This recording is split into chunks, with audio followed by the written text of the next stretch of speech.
ساس کے بارے میں انفارمیشن کہاں سے آئے گی؟ اور بہو کے بارے میں انفارمیشن کہاں سے آئے گی؟ ساس سے. اور کون کس کو کور اپ کرے گا یا نہیں کرے گا وہ بھی ہمیں. اور جو ہی ہمیں بہو سے پتہ چلے گا کہ پیچھے ایک دادا جی ہیں تو ہم نے پھر کیا بہو کو کہنا ہے کہ دادا جی کو باز کریں یا دادا جی کو بیچ میں لائیں، یا ہم یہ بات اس ڈاٹر سے کریں گے کہ دادا جی کو بیچ میں لائیں، یا اس دو بیٹوں سے کریں گے کہ دادا جی کو بیچ میں لائیں، یا بیٹی سے یعنی ادھر سے کریں گے. تو آپ سمجھ رہے ہیں کہ اس میں اگر میں پابند ہوں کہ اس کی بات میں نے اس سے نہیں کرنی، اس کی بات میں نے اس سے نہیں کرنی، اس کی بات اس سے نہیں کرنی، اور اس کی بات میں نے یعنی اس کی بات اس سے نہیں کرنی، یعنی ایکس وائف کی بات جو ہے جو مجھے پتہ چل گئی ہے وہ میں نے اس سے نہیں کرنی، تو میں کیا علاج کر سکوں گا؟ نہیں کر سکوں گا نا. مجھے تو انفارمیشن جو ہے اس کو یوٹیلائز کرنا ہے. Information means nothing except that you utilise it. Reality کا پتہ ہونا بھی بیکار ہے اگر آپ نے اس ریالٹی کو استعمال نہیں کرنا. اگر آپ نے ایک ریالٹی کا پتہ چلا لیا ہے تو آپ اس ریالٹی کو استعمال ہی نہیں کر رہے اپنے مریض کے بینیفٹ کے لیے، تو ایز اف آپ کیئر نہیں کر رہے مریض کے نتیجے کی، آپ مریض کی فیوچر کی زندگی کی پرواہ نہیں کر رہے.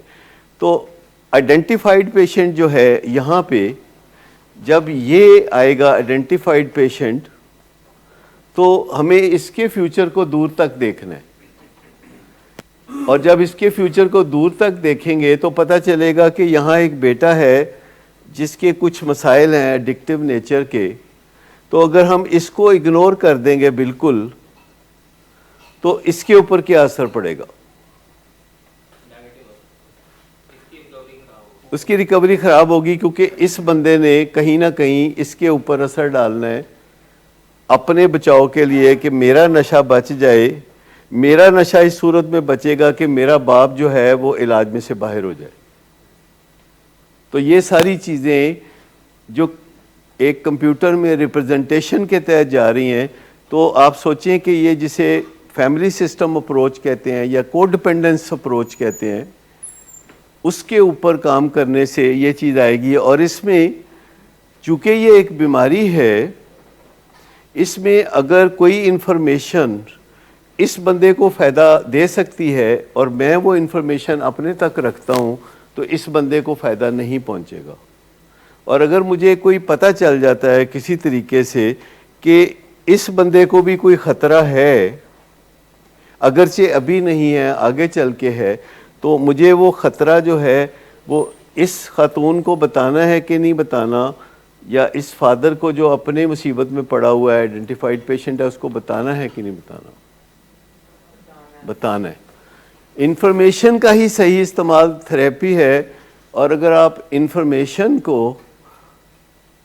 دبا کے رکھنا چاہتے ہیں، کیونکہ یہ تحفے دینے میں بظاہر لگتا ہے کہ کوئی حرج نہیں ہے، لیکن جب آپ کا بیٹا ایک مہنگا تحفہ کسی سلپری پرسن کو دلواتا ہے، نہیں سلپری پرسن کو، وہ اور کسی کو نہیں دلائے گا، پہلے وہ دیکھے گا کہ سلپری ہے کہ نہیں. تو سلپری پرسن جو ہوگا اس کو وہ تحفہ دلائے گا اپنے ابا سے، اور ابا کو لگے گا کہ یہ تو کوئی حرج نہیں یار، ان کو گل ہاں بھی کر دیا کر.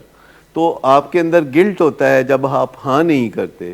لیکن جب آپ وہ تحفہ دلاتے ہیں تو وہ کسی وقت فیوچر میں آپ کے بیٹے کے لیے چکنا ثابت ہوتا ہے اور انیبلنگ کرتا ہے.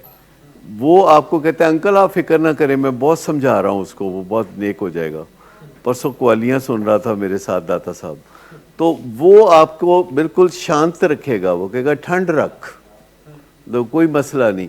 اور وہ ٹرو فرینڈ نہیں ہے. دیکھیں چانسز جو ہیں کسی ڈرگ ایڈکشن میں مبتلا بندے کے چانسز یہ ہیں کہ اس کے 99% ریلیشن شپس جو ہیں وہ سلپری ہیں.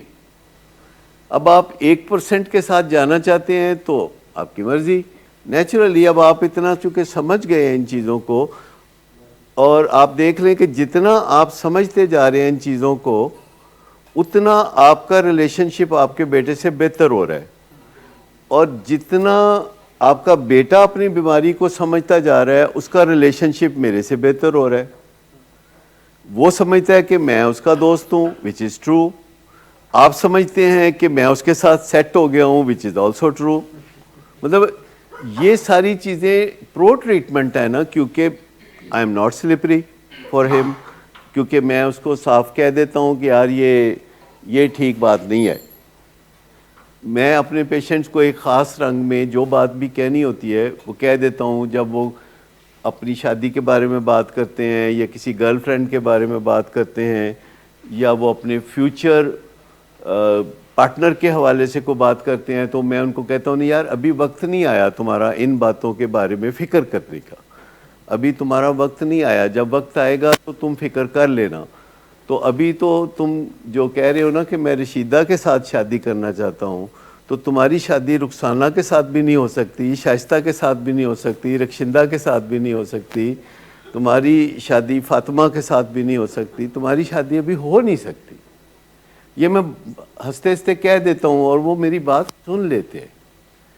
یہ ایک بڑا نیچرل گاڈ گفٹ ہے یا مہربانی ہے میرے پیشنٹس کی اور میرے کلائنٹس کی کہ وہ میری بات سن لیتے ہیں، جو کہ میں بڑا کبھی کبھی اس پہ بڑا گریٹیٹیوڈ فیل کرتا ہوں کہ عام طور پر دنیا بھر میں کاؤنسلرز کی یہ نائٹ میئر ہے کہ جب وہ بات کرتے ہیں تو اگلا بندہ کہتا ہے میں نہیں مانتا.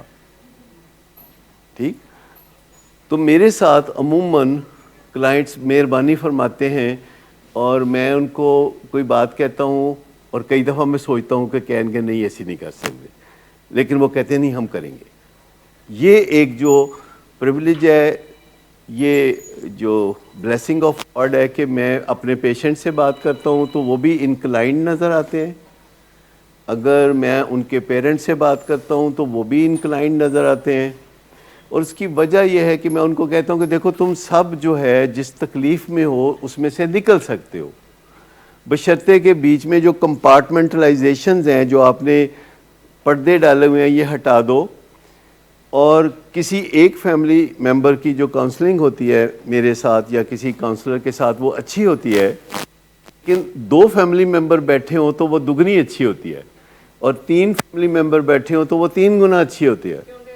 کیونکہ ایک بات کر رہا ہوتا ہے اور میں اس سے بات کر رہا ہوتا ہوں تو 2 وٹنس ہوتے ہیں، اور ایک کمٹمنٹ کر رہا ہوتا ہے کہ میں واک کروں گا تو 2 دیکھ رہے ہوتے ہیں کہ بعد میں کر تو کوئی نہیں رہا. وہ پردے بازی جو ہے اس میں سے چونکہ نکل جاتی ہے. لیکن کاؤنسلر کے لیے بہرحال یہ مشکل ہوتا ہے کہ وہ ایک بندے سے بات کرے تو بہت آسان ہوتا ہے، 2 سے بات کرے تو اس کو زیادہ سکلز چاہیے، 3 سے بات کرے تو اس کو چوکنا ہونے کی ضرورت ہے، اس کو فوکس چینج کر کے بار بار وائڈر اینگل پہ جانا پڑتا ہے، وائڈر جو کیمرہ ہے اس کو اپنی آنکھوں کا کھولنا پڑتا ہے کہ کون کیا سوچ رہا ہے، کون کیا کر رہا ہے، پیچھے کیا چل رہا ہے.